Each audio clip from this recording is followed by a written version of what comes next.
Hello viewers, আসসালামু আলাইকুম। আজকে আমরা ঐকিক নিয়মের অধ্যায় থেকে দুটি অঙ্কের সমাধান করব। তো দেখুন, প্রথম অঙ্কে দেওয়া আছে কোনো ছাত্রাবাসে 40 জন ছাত্রের 30 দিনের খাবার আছে। 5 দিন পর আরও 10 জন আসলে অবশিষ্ট খাদ্যে তাদের কতদিন চলবে। তো 40 জন ছাত্র আছে, তাদের 30 দিনের খাবার আছে। তো 5 দিন পর আরও 10 জন এসেছে। তার মানে কি, এই 40 জন ছাত্র 5 দিনের খাবার অলরেডি খেয়ে ফেলেছে। তাই আমরা আগে বের করে নেব অবশিষ্ট কতদিনের খাবার বাকি আছে। তো এই জন্য আমরা লিখব অবশিষ্ট আছে। এই যে 30 দিন থেকে আমরা এই 5 দিন বাদ দিয়ে দেব। 30 বিয়োগ 5 দিন সমান তাহলে কত হয়? 25 দিন। তাহলে আমরা এবার বলতে পারি কি, এই 40 জন ছাত্রের খাবার আছে কত দিনের? 25 দিনের। তাই আমরা লিখে নেব 40 জন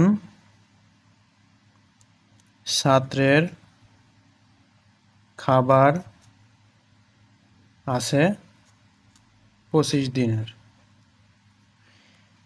তাহলে একজন ছাত্রের খাবার আছে, তাহলে 40 জন ছাত্র যদি 25 দিন কোনো খাবার খেতে পারে, তাহলে একজন ছাত্র অবশ্যই তাদের বেশি দিন খেতে পারবে। তাই বেশি দিন যদি খেতে পারে, তাহলে আমরা কি করব? গুণ করব। তাহলে 40 গুণ 25 দিন। এবার দেখুন, 5 দিন পরে আরও 10 জন এসেছে। আগে ছিল 40 জন, আরও 10 জন এসেছে। তার মানে কত? 40-এর সাথে 10 যোগ করলে 50। তাহলে 50 জন ছাত্রের খাবার আছে। এবার এই নিয়ম অনুযায়ী যদি আমরা প্রথমে গুণ করি, তাহলে পরে আবার ভাগ করতে হয়। তাহলে গুণ যেহেতু আমরা আগে করে ফেলেছি, এবার আমরা ভাগ করব। তো 40 গুণ 25 আর নিচে এই যে 50। এবার আমরা সিম্পলি কাটাকাটি করলে উত্তর বেরিয়ে যাবে। 25-এর সাথে আমরা 50 কাটাকাটি করলে এখানে হয় 2, 2-এর সাথে 40 কাটাকাটি করলে হয় 20। তাহলে আমাদের 20 দিন। এই 20 দিন কিন্তু আমাদের সঠিক উত্তর। তো দেখুন, অপশনে আমাদের আছে ক নম্বর আমাদের সঠিক উত্তর। এবার আশা করি এই অঙ্কটি আপনারা সহজে সমাধান করে ফেলতে পারবেন। তো চলুন দেখে নেওয়া যাক এই অঙ্কতে কী বলা আছে। একটি ছাত্রাবাসে 500 জনের 20 দিনের খাবার মজুদ আছে। 5 দিন পর 200 জন ছাত্র চলে গেল, বাকি খাদ্যে তাদের কতদিন চলবে। ঠিক আগের মতোই এই 20 দিন থেকে আমরা 5 দিন বাদ দিয়ে দেবো। তাই আমরা প্রথমে লিখব অবশিষ্ট আছে। অবশিষ্ট আছে 20 বিয়োগ 5 দিন, তাহলে হয় 15 দিন। তাহলে এই 500 জন ছাত্র কতদিনের খাবার খেতে পারে? 15 দিন। তাই আমরা লিখব 500 জন ছাত্র খাবার খায় 15 দিন।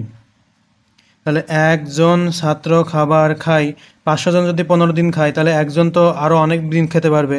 এজন্য 500 গুণ 15 দিন।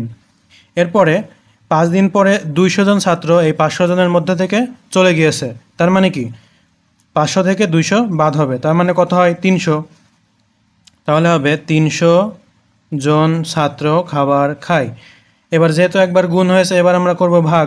তাই 500 গুণ 15 উপরে আর নিচে 300।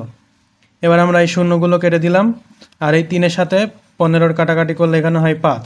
এই 5 আর 5 গুণ করলে হয় 25 দিন। তাহলে আমাদের এই অঙ্কের সঠিক উত্তর হচ্ছে 25 দিন, গ নম্বর। আশা করি আপনারা সকলেই বুঝতে পেরেছেন। ভিডিওটি ভালো লেগে থাকলে অবশ্যই এটি লাইক করে দিবেন এবং আমাদের চ্যানেলটি সাবস্ক্রাইব করে দিবেন। ধন্যবাদ।